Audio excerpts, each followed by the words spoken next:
नमस्कार दोस्तों, स्वागत है आप सभी का हमारे चैनल आरएसपी टेक पे। तो दोस्तों, आज हम बात करने वाले हैं इलेक्ट्रिशियन थ्योरी की, जिसमें हम पढ़ने वाले हैं टॉपिक प्रतिरोध के नियम।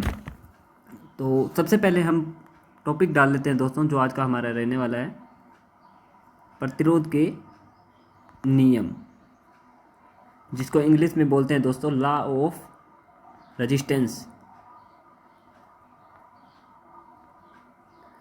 ठीक है दोस्तों, तो आज हम बात करेंगे प्रतिरोध के नियमों के बारे में।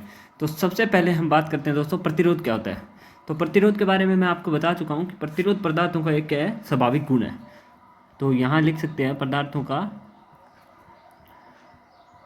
स्वाभाविक गुण क्या होता है, प्रतिरोध, जो कि विद्युत धारा प्रवाह के मान में क्या उत्पन्न करता है, बाधा उत्पन्न करता है। तो ये तो होती है दोस्तों प्रतिरोध की बात।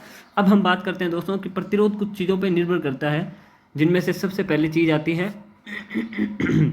लंबाई। तो लिख लेते हैं टॉपिक, लंबाई पर प्रतिरोध की निर्भरता। ठीक है दोस्तों, तो प्रतिरोध लंबाई पर किस प्रकार निर्भर करता है, इस चीज़ की हम बात करें तो दोस्तों बता दूं कि जैसे जैसे किसी पदार्थ की लंबाई बढ़ेगी, वैसे वैसे उसका प्रतिरोध साथ के साथ कैसा होगा दोस्तों, बढ़ता जाएगा। तो यहाँ लिख सकते हैं हम लंबाई के प्रतिरोध समानुपाती होता है।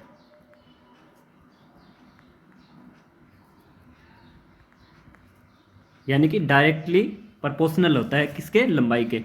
तो यहाँ लिख सकते हैं दोस्तों R समानुपाती L, यहाँ L है लंबाई। क्लियर है दोस्तों।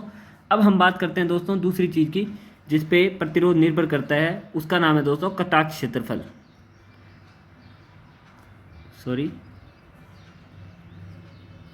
कटाक्ष क्षेत्रफल। कटाक्ष क्षेत्रफल क्या होता है ये मैं आपको बता चुका हूँ। यानी कि किसी भी वस्तु तार को काटने पर और वो फ्रंट से किस शेप में दिखने वाला है, वो उसका क्या होता है दोस्तों, कटाक्ष क्षेत्रफल। ठीक है, तो उस पर प्रतिरोध पदार्थ का किस प्रकार निर्भर करता है, उसकी हम बात करें तो बता दूं दोस्तों, जैसे जैसे कटाक्ष क्षेत्रफल किसी पदार्थ का बढ़ेगा, वैसे वैसे उसका प्रतिरोध घटेगा। देखिए कैसे, यानी मान लो एक ये डाया की केबल है और एक ये दूसरी डाया की केबल है, तो इसका प्रतिरोध दोस्तों ज़्यादा रहेगा और इसका प्रतिरोध कम रहेगा। क्योंकि ये जो प्रतिरोध है वो कटाक्ष क्षेत्रफल के दोस्तों विलोमानुपाती होता है। तो यहाँ लिख लेते हैं हम कटाक्ष क्षेत्रफल के विलोमानुपाती।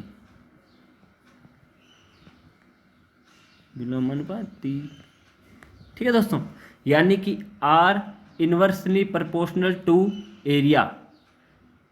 यानी कि कटाक्ष क्षेत्रफल, जिसको इंग्लिश में बोलते हैं क्रॉस सेक्शनल एरिया। लिख लो, क्रॉस सेक्शनल एरिया किसको बोलते हैं, कटाक्ष क्षेत्रफल को इंग्लिश में बोलते हैं क्रॉस सेक्शनल एरिया।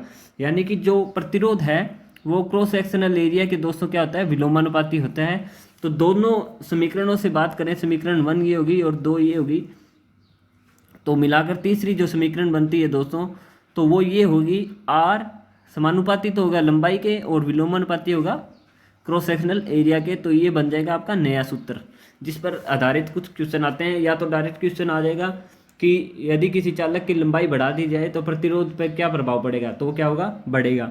इसी प्रकार आ गया, यानी कि ये कि मान लो क्षेत्रफल से रिलेटेड क्वेश्चन आएगा, मान लो इस प्रकार का कि यदि किसी चालक का क्षेत्रफल, कटाक्ष क्षेत्रफल बढ़ा दिया जाए तो प्रतिरोध पर क्या प्रभाव पड़ेगा, तो प्रतिरोध पर क्या प्रभाव पड़ेगा दोस्तों, प्रतिरोध घट जाएगा। तो ये तो होगी दोनों की बातें। अब हम बात करते हैं, यदि आंकड़े दे दिए तो उनको हल हम कैसे करेंगे। यहाँ पिछले पेज पे हम सूत्र देख चुके हैं, R समानुपाती L/A, ये हमने सूत्र निकाला था।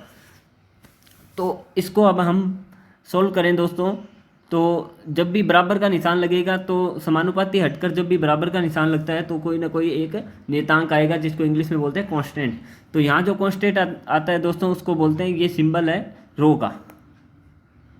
रो का। ठीक है दोस्तों, अब इसकी भी बात कर लेंगे, लेकिन सबसे पहले हम लिख लेते हैं आर बराबर क्या हो गया दोस्तों, रो एल अपॉन ए। क्लियर है, यानी कि आर एल अपॉन ए आ गया, और यहाँ समानुपाती की जगह दोस्तों जो सिंबल आया है वो आ गया यहाँ पे रो का। अब दोस्तों यहाँ बात कर लेते हैं इसमें कौन क्या है। तो सबसे पहले हम बात करते हैं आर, तो आर यहाँ है प्रतिरोध। प्रतिरोध किसका, पदार्थ का, जिसको हम मापते हैं किसमें, ओम में।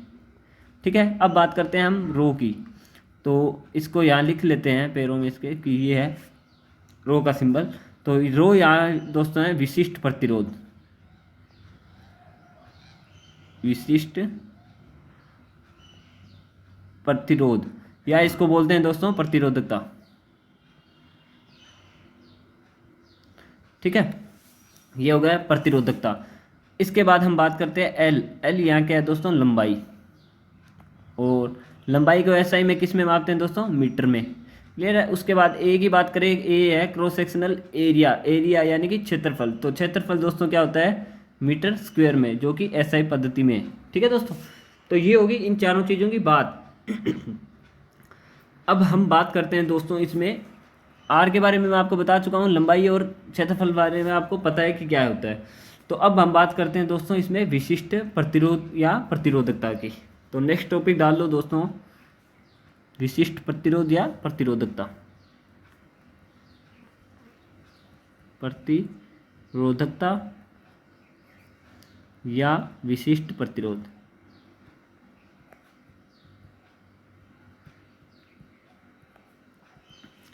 अब हम बात करेंगे दोस्तों विशिष्ट प्रतिरोध या प्रतिरोधकता क्या होता है। उसके बाद हम प्रतिरोध के नियम और विशिष्ट प्रतिरोध और प्रतिरोधकता दोनों के इक्वेशन एक साथ कर लेंगे। ठीक है दोस्तों। तो सबसे पहले हम बात करते हैं विशिष्ट प्रतिरोध या प्रतिरोधकता को इंग्लिश में क्या बोलते हैं। तो प्रतिरोधकता को दोस्तों इंग्लिश में बोलते हैं रजिस्टिविटी, रजिस्टिविटी। और विशिष्ट प्रतिरोध को दोस्तों क्या बोलते हैं इंग्लिश में, स्पेसिफिक, स्पेसिफिक रेजिस्टेंस। ठीक है दोस्तों, तो ये इसके इन दोनों के रहने वाले इंग्लिश नाम। और इसका सिंबल क्या होता है, इसका सिंबल होता है रो, वो मैं आपको बता दूंगा। तो सबसे पहले हम दोस्तों समझ लेते हैं कि रजिस्टिविटी या विशिष्ट प्रतिरोध होता क्या है। तो उसके लिए हम एक डायग्राम बनाते हैं। मानो ये किसी भी धातु का एक घनाकार टुकड़ा है, ठोस घनाकार टुकड़ा है दोस्तों। ये 3D एक डायमेंशन बना देता हूँ मैं इसको एक बार आपको समझाने के लिए कि मान लो ये घनाकार एक टुकड़ा है दोस्तों। तो होता क्या है विशिष्ट प्रतिरोध, उसकी हम बात करते हैं, जिसको हम रो से प्रदर्शित करते हैं। तो ये क्या होता है उसको समझने के लिए मैं आपको बता दूं। मान लो किसी भी पदार्थ का इकाई घन आयतन, यानी कि मान लो आपने लंबाई 1 सेंटीमीटर ली, तो चौड़ाई भी 1 सेंटीमीटर और ऊंचाई भी 1 सेंटीमीटर। तो ये हो गया इकाई आयतन इसका। ठीक है दोस्तों। तो यानी कि आपने जब किसी पदार्थ का इकाई आयतन का घन टुकड़ा ले लिया और उसके किसी भी आमने सामने के दो सिरों के बीच में जो प्रतिरोध नापोगे, वो दोस्तों उसका क्या रहता है, विशिष्ट प्रतिरोध, जिसको हम बोलते हैं रो। तो अब बात करें इसकी परिभाषा की, तो आप लिख सकते हो इकाई आयतन के घन टुकड़े के आमने सामने के सिरों के मध्य मापा गया प्रतिरोध इसका क्या कहलाता है, विशिष्ट प्रतिरोध कहलाता है। जिसका प्रतीक दोस्तों रहता है, प्रतीक रहेगा रो।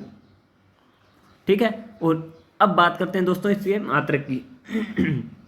तो इसका मात्रक मैं आपको बनाकर दिखाऊंगा कैसे बनता है इसका मात्रक दोस्तों, साथ में समझ लीजिए।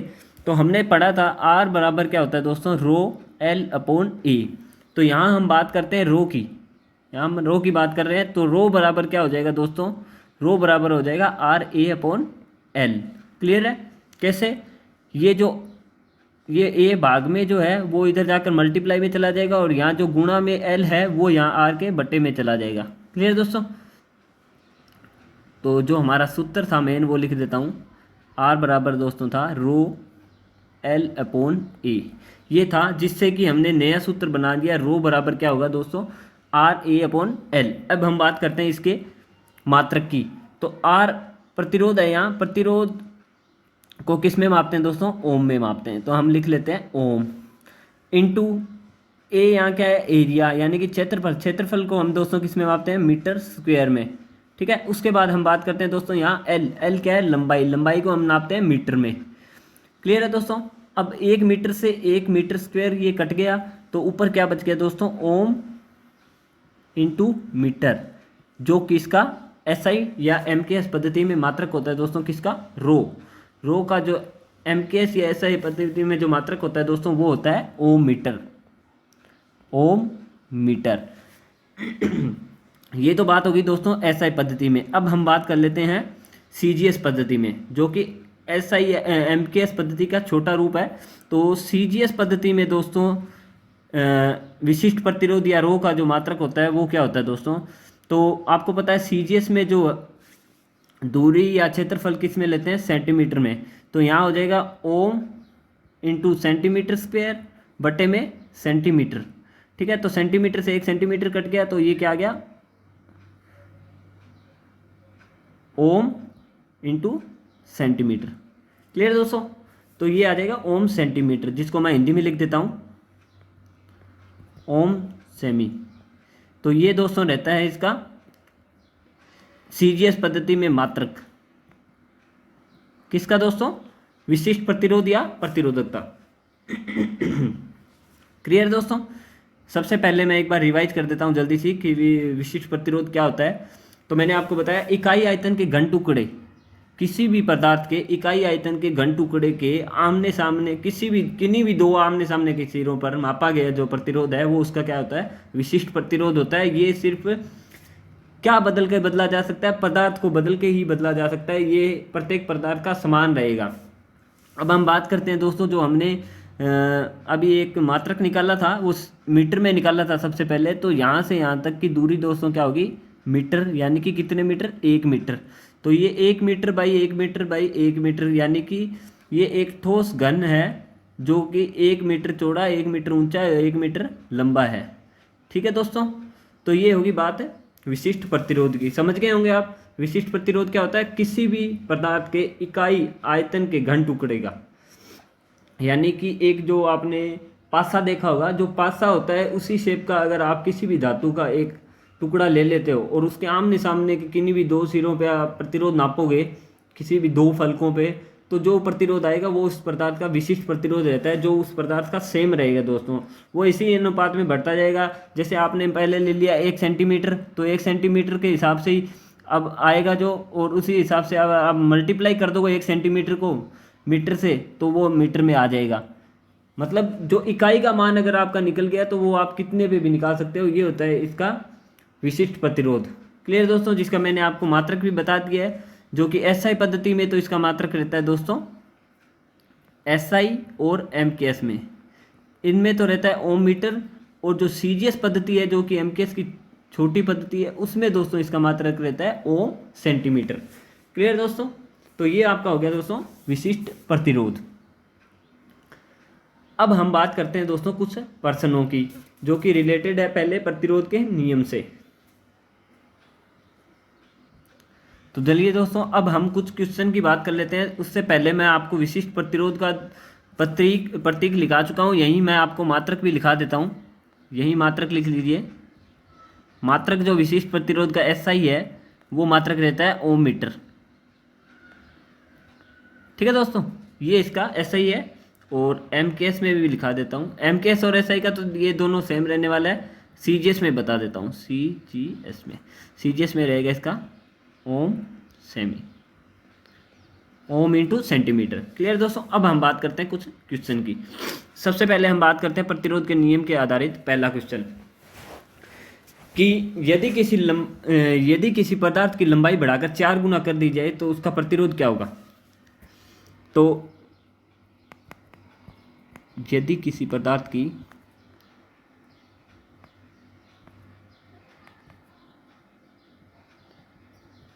लंबाई बढ़ाकर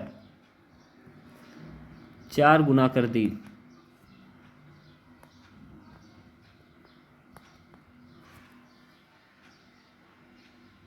जाए तो प्रतिरोध होगा। तो आपको पता है दोस्तों R समानुपाती L से क्या होगा, कि यदि आपने लंबाई 4 गुना बढ़ाई है तो प्रतिरोध भी क्या हो जाएगा दोस्तों, इससे क्या हो जाएगा, 4 गुना बढ़ेगा। ये हो गया पहला सिंपल क्वेश्चन। इसी प्रकार यदि यदि क्षेत्र लंबाई की जगह क्षेत्रफल बढ़ाकर 4 गुना कर दिया जाए तो प्रतिरोध क्या होगा, 4 गुना कम हो जाएगा, ना कि बढ़ेगा, क्योंकि R inversely proportional to cross sectional area. Clear है। ये हो गए 2 टाइप के क्वेश्चन। अब हम बात करते हैं कुछ प्रतिरोध से रिलेटेड कुछ क्वेश्चनों की दोस्तों।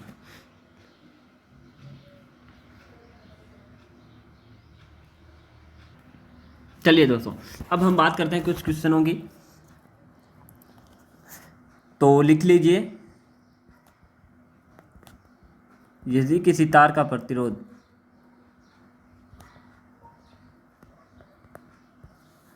2 ओम है, वह उसकी लंबाई 10 मीटर है,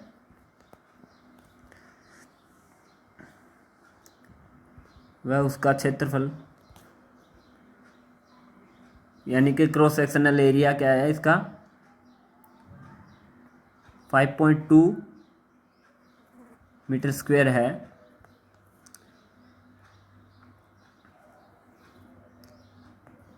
तो यदि लंबाई बढ़ाकर 4 गुना कर दी जाए तो नया प्रतिरोध होगा।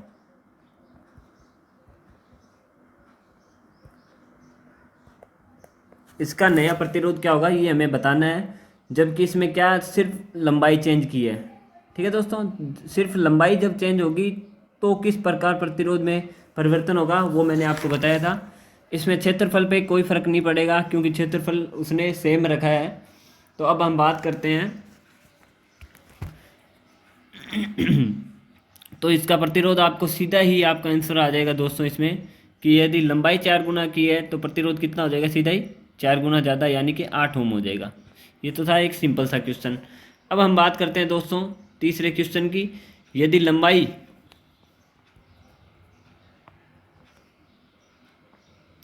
5 गुना कर दी जाए,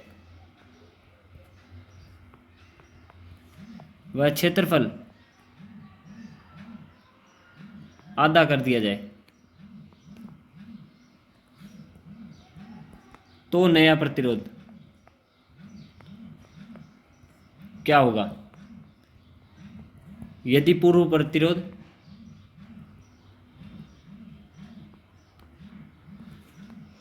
5 ओम था, अब ये नया टाइप का क्वेश्चन बन गया दोस्तों। तो अब देखते हैं दोस्तों इसको किस प्रकार से किया जाएगा।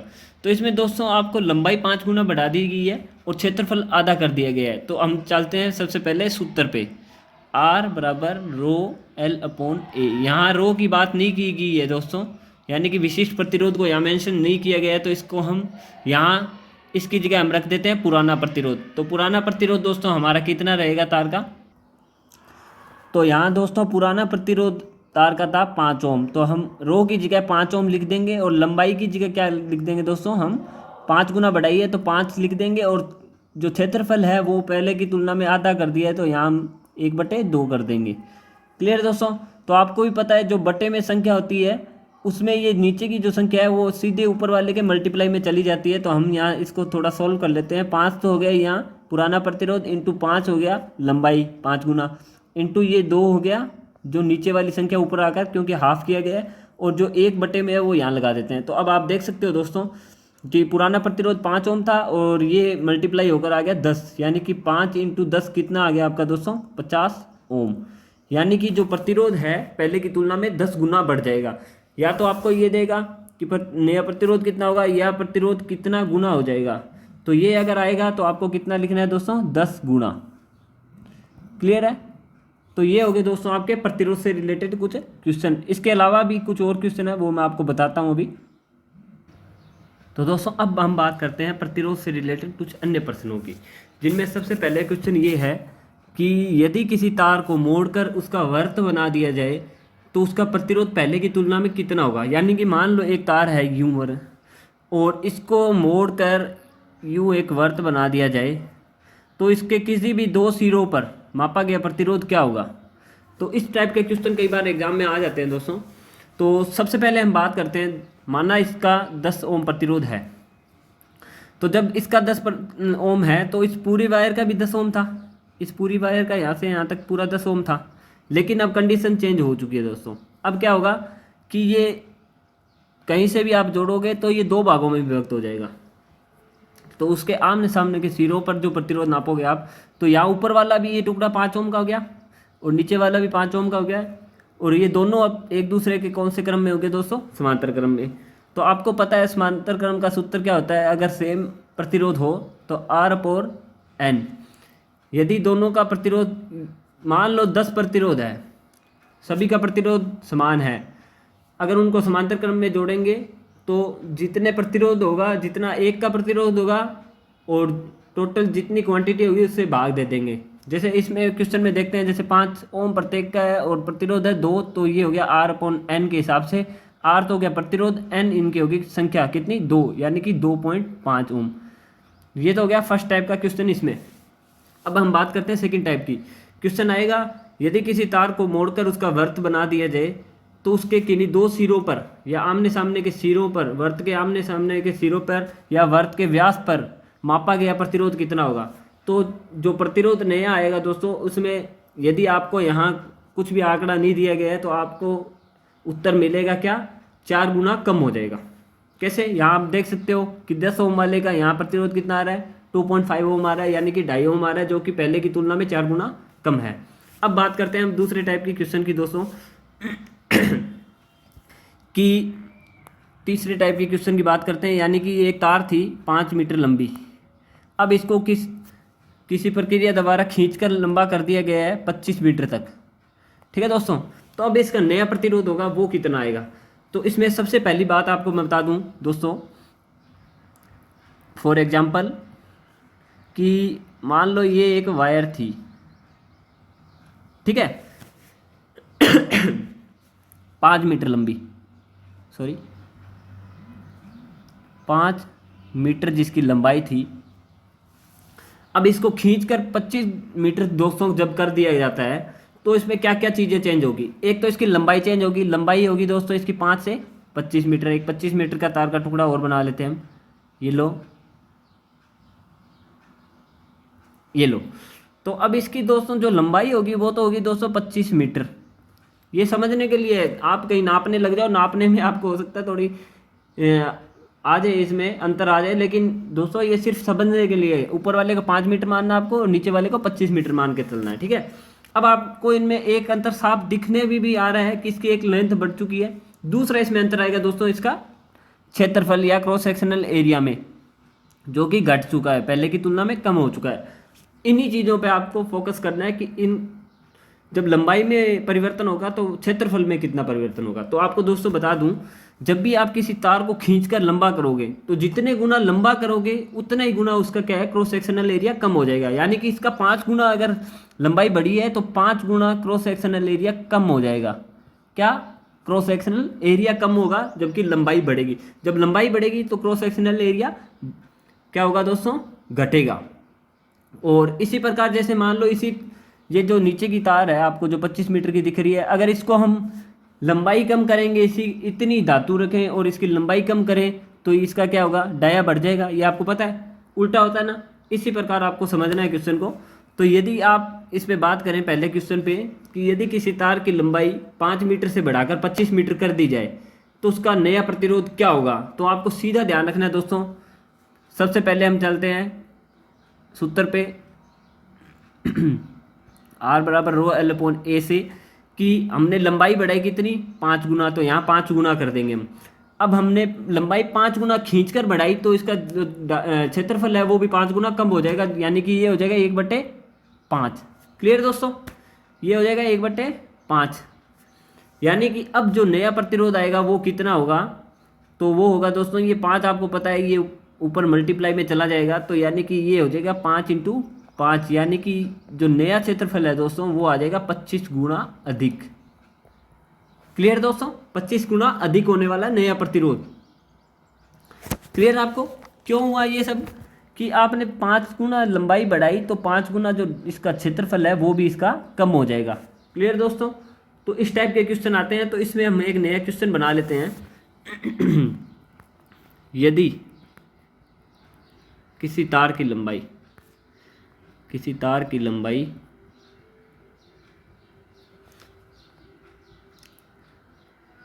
10 गुना, तार की लंबाई की हम बात करेंगे लेकिन खींच कर करेंगे, खींच कर 10 गुना कर दी जाए वह पूर्व प्रतिरोध 10 ओम हो, तो उस